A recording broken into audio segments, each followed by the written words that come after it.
अस्सलाम वालेकुम students, manual muscle testing related कुछ एमसीक्यू क्वेश्चंस हम इस लेक्चर में डिस्कस करते हैं। हमें पता है एमएमटी एक ऐसी टेक्निक होती है जो हम किसी भी मसल की स्ट्रेंथ को देखने के लिए यूज़ करते हैं।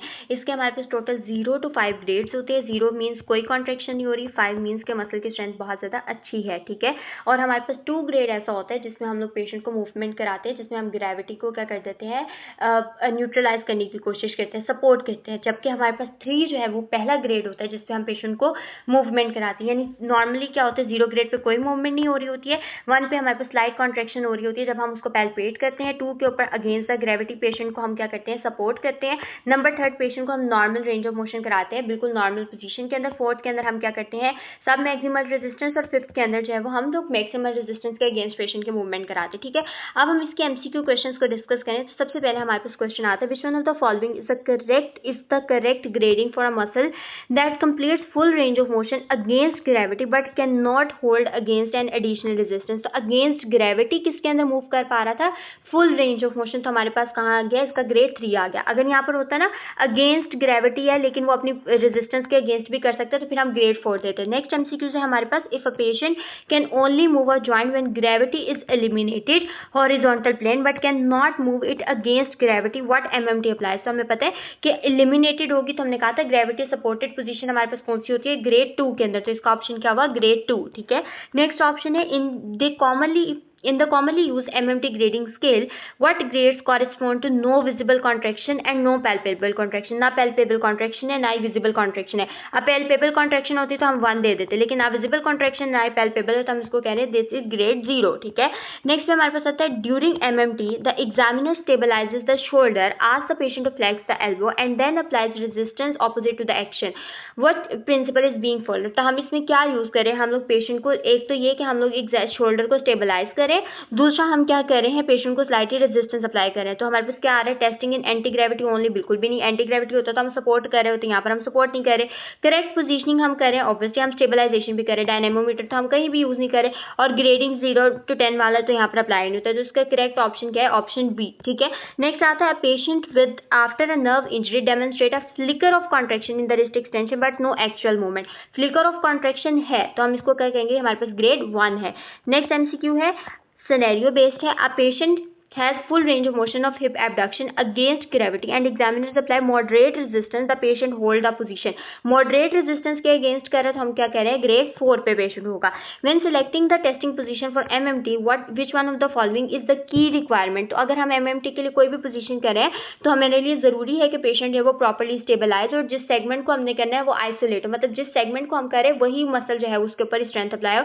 तो इसका करेक्ट ऑप्शन पहला तो नहीं हो सकता, पेशेंट स्टैंडिंग पोजीशन में भी नहीं होगा। सेकंड वाला ऑप्शन इसका करेक्ट है, the muscle must be isolated and stabilise, ठीक हो गया। नेक्स्ट हमारे पास आता है, which one of the following is the limitation of MMT. तो एमएमटी की क्या लिमिटेशन है, it assesses the close chain kinetic strength, well नहीं, ये भी नहीं। It provides the objective force measurement like a dynamometer, ठीक है, ये भी गलत है क्योंकि हम लोग ऑब्जेक्टिवली यहाँ पर नहीं कर पाते। हमारे पास जो है अपना सब्जेक्टिव यानी थेरेपिस्ट की ग्रेडिंग होती है, कोई टूल नहीं है जिसके ऊपर आपको रीडिंग मिल जाएगी, वैसा नहीं है, ठीक है। उसके बाद वो कहते हैं, इंट्रा रेटर रिलायबिलिटी में बी वेरिएबल और it eliminates the needs for stabilisation. Stabilisation हम करते हैं तो इसका करेक्ट ऑप्शन होगा सी, क्योंकि हम लोगों की टेक्निक जो है वो डिपेंड करती है किसी भी थेरेपिस्ट के ऊपर। तो हो सकता है कि मैं एज अ थेरेपिस्ट जो है वो उसको ग्रेड 3 दे दूं, पर कोई और थेरेपिस्ट उसको ग्रेड 4 दे रहा है, ठीक है।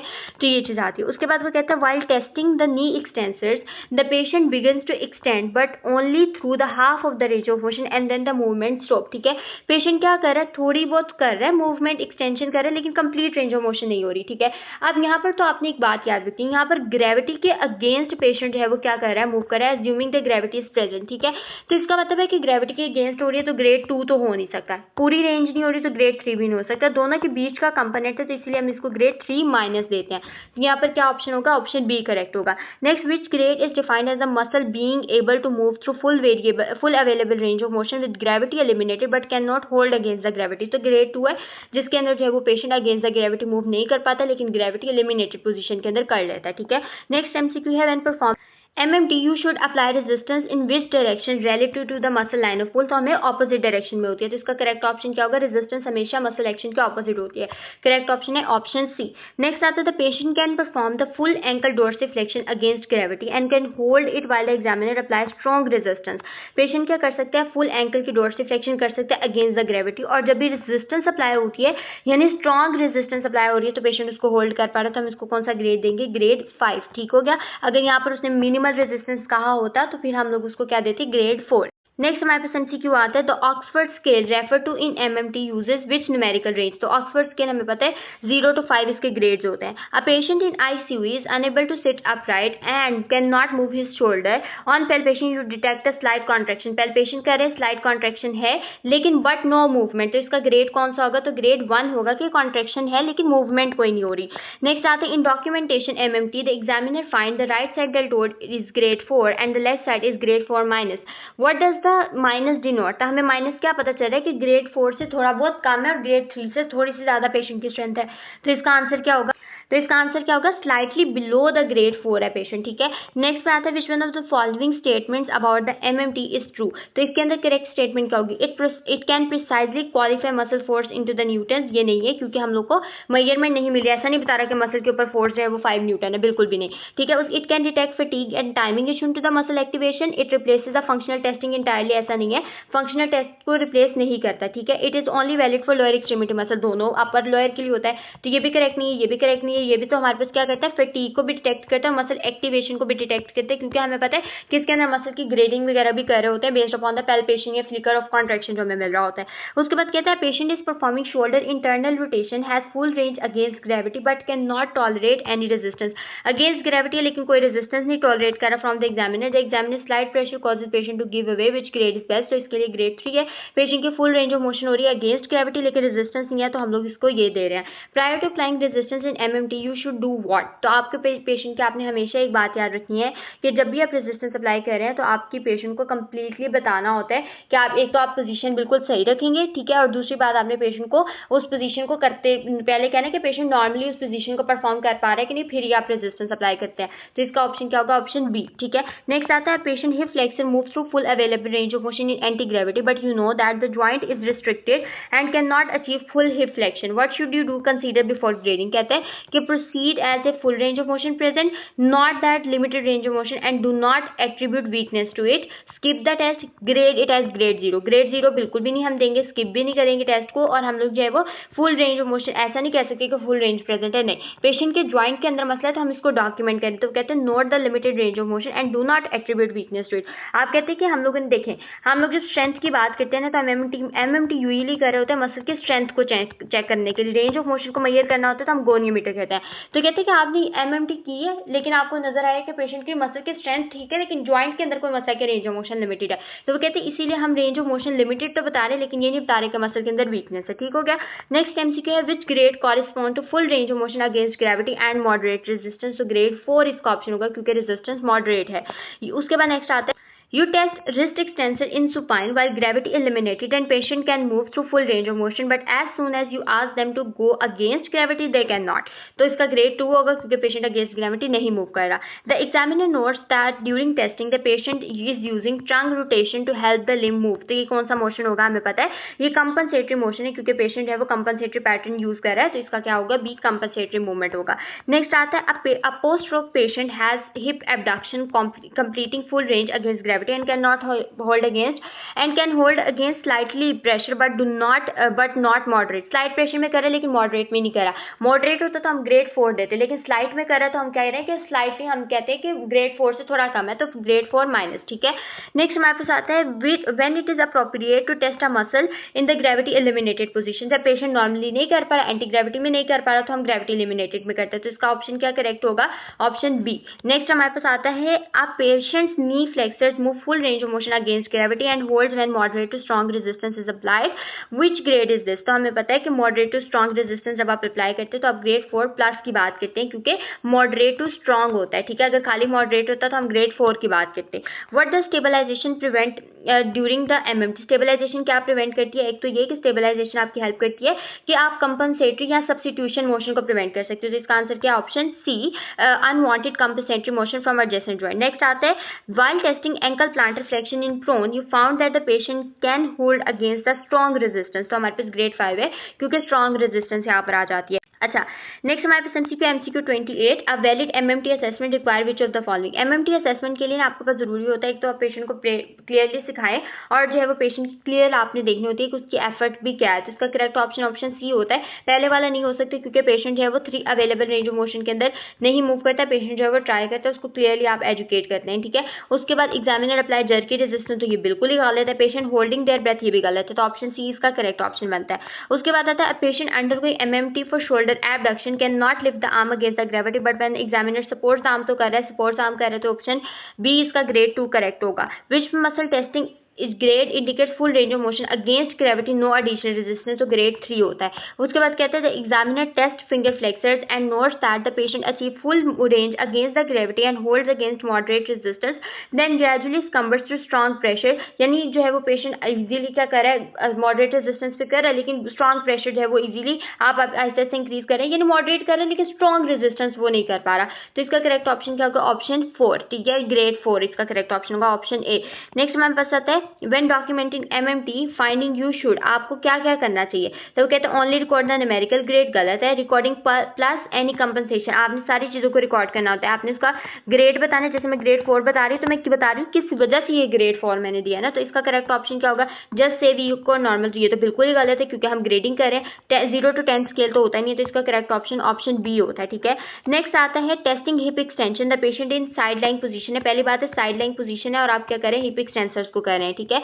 उसके बाद move the leg full available range of motion but with minimal control. कहते हैं कि जो है वो रेंज ऑफ मोशन में कर पा रहा है, मिनिमल कंट्रोल है पेशेंट का. तो इसके अंदर हमारे पास करेक्ट ऑप्शन क्या होगा कि पेशेंट जो है वो स्लाइटली ग्रेविटी इलिमिनेटेड पोजीशन के अंदर कर पा रहा है लेकिन कंट्रोल उसका ज्यादा नहीं है. तो ग्रेविटी इलिमिनेटेड के अंदर अगर वो नॉर्मली कर पाता, विद कंट्रोल कर पाता, तो हम ग्रेड 3 देते. लेकिन यहाँ पर ग्रेविटी इलिमिनेटेड के साथ पुअर कंट्रोल है तो हम इसको क्या दे रहे हैं, ग्रेड 2 प्लस दे रहे हैं. ग्रेड 2 हम देते तब हमारे पास बिल्कुल ही ग्रेविटी के अगेंस्ट ना कर पाता, लेकिन यहाँ पर ग्रेविटी इलिमिनेटेड यानी ग्रेविटी के अगेंस्ट कर पा रहा है लेकिन कंट्रोल पुअर है, तो हमने इसको ग्रेड 2 प्लस दे दिया. In MMT applying resistance too quickly may lead to, resistance अगर आपने बहुत ज्यादा अप्लाई किया तो उसकी वजह से ऐसा हो सकता है कि आपकी रेजिस्टेंस एकदम जर्की थी जिसकी वजह से पेशेंट के मूवमेंट होने से पहले खत्म हो गया. तो इसका करेक्ट ऑप्शन क्या हो सकता है? इंप्रूव्ड एक्यूरेसी गलत. Patient activation of the opposing muscle group, ये भी गलत क्योंकि अपोजिंग मसल ग्रुप का तो यहाँ पर कोई ताल्लुक ही नहीं बनेगा, बेटर ग्रेडिंग नहीं होगा. तो इसका करेक्ट ऑप्शन है under estimation of the strength, यानी आपने प्रॉपर्ली उसको नहीं करने दिया, ठीक है. उसके बाद patient has normal strength in all the upper limb muscle on the unaffected side but the affected side so grade 3 in the several muscle group which what is the implication. तो पहली बात है कि इसका patient can move against the gravity but hold against resistance, ये इसका option correct होता है क्योंकि वो कहते हैं कि इसमें मॉडरेट वीकनेस आपको कहीं ना कहीं शो होती है. दोबारा से अगर मैं आपको स्टेटमेंट बताऊं तो patient has normal strength in all upper limb muscle on the unaffected side but the affected side show grade 3 in several muscle group. तो इसकी क्या पता चला है कि पेशेंट ग्रेविटी के अगेंस्ट तो ग्रेड 3 दे रहे हैं ना, तो ग्रेविटी के अगेंस्ट तो मूव कर रहा है लेकिन रेजिस्टेंस होल्ड नहीं कर रहा, तो इसका ऑब्वियसली ए ऑप्शन करेक्ट होता है. नेक्स्ट आता है which one of the following is not a standard grade of 0 to 5. तो यहाँ पर ग्रेड 6 इसका आंसर है क्योंकि वो हमारे अंदर इंक्लूड नहीं होता. During MMT of elbow extension the patient uses shoulder to assist in extension. तो क्या यूज किया पेशेंट, हमने सब्स्टिट्यूशन पैटर्न यूज किया. तो इसका करेक्ट ऑप्शन है compensation is occurring and result may be invalid, ठीक हो गया. उसके बाद next a patient undergoing MMT has grade 4 to 5 of hip flexion. This implies, ठीक है, तो hip flexion का grade 4 to 5 है, तो इसका मतलब क्या है, the patient is unable to move to full range of motion. गलत है क्योंकि 4 to 5 है तो इसमें मतलब है range of motion पूरी हो रही है against resistance. The patient can move full range against moderate resistance but is weaker than the opposite side. तो इसका ऑप्शन यही करेक्ट होगा क्योंकि grade 4 या 5 के बीच का ग्रेड है. A clinician is assessing the testing sequence and prefer test larger muscle group before the smaller. Test anti-gravity position first and the unaffected side first. तो इसका आंसर क्या होगा, पेशेंट ने क्या मतलब थेरेपिस्ट ने इसके अंदर क्या किया है, देखें उसने क्या है कि पहले तो उसने अनअफेक्टेड साइड को यूज किया और उसके बाद उसने ना दूसरी साइड को यूज किया. पहले जो है ना उसने एंटी ग्रेविटी के अंदर भी यूज किया, मतलब उसने क्या किया है, सिंपली दोनों चीजों के अंदर एक कंपैरिजन किया और देखा है कि फिटीग जल्दी ना हो जाए, इसीलिए उसने पहले लार्ज मसल ग्रुप को किया. तो इसका आंसर क्या होगा, ऑप्शन सी. नेक्स्ट हमारे पास आता है which one of the following statements is accurate regarding the evidence of MMT. MMT gives precise objective, बिल्कुल क्वांटिफिकेशन नहीं करता ये, क्योंकि इसमें आपको ये नहीं बता रहा कि जी 30% स्ट्रेंथ या इतनी फोर्स उसने जनरेट की, ये नहीं बता रहा, ठीक है। एमएमटी इज एंटायरली अनरिलायबल, बिल्कुल अनरिलायबल भी नहीं है। MMT has limitation including subjectivity and decrease reliability for certain differences in strength, ये ऑप्शन हो सकता है। उसके बाद एमएमटी इज मोर एक्यूरेट, बिल्कुल भी नहीं, जरूरी नहीं है कि हमेशा एक्यूरेट हो, तो इसका करेक्ट ऑप्शन ऑप्शन सी है। उसके बाद नेक्स्ट एमसीक्यू है, a patient is performing shoulder flexion, they can complete full range of motion against gravity and they hold against mild resistance, but when moderate resistance is applied the arm slowly drops। तो इसको आप कौन सा grade देते हैं? Grade 4 देते हैं, ठीक है। ये चीज हमारे पास आती है कि माइल्ड रेजिस्टेंस के अगेंस्ट कर रहे हैं, लेकिन जैसे जैसे आपने रेजिस्टेंस इंक्रीज की तो वैसे तो इसका ऑप्शन ग्रेड 4 माइनस होना चाहिए था, लेकिन यहाँ पर चूंकि वो नहीं है तो मोस्ट सुटेबल ग्रेड 4 आता है, ठीक है। उसके बाद आता है patient with peripheral neuropathy attempts ankle dorsiflexion, no motion occurs but the examiner palpates a faint muscle contraction, तो ग्रेड 1 है, विजिबल कॉन्ट्रैक्शन नहीं है लेकिन पैल्पेशन से पता चल गया।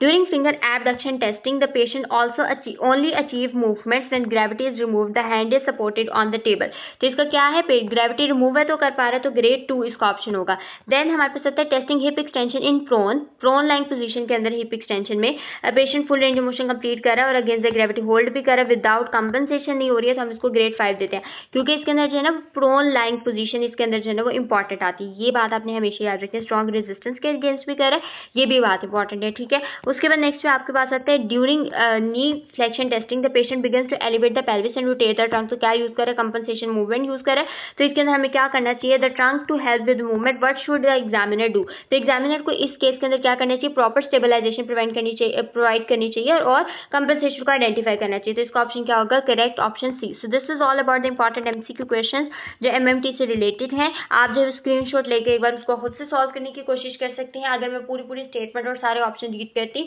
तो ये वीडियो जो है वो ऑलमोस्ट 30 to 40 मिनट्स लॉन्ग होती, ठीक है। अगर आपको फिर भी कोई क्वेश्चन है, you can ask me in the comment section. Thank you so much.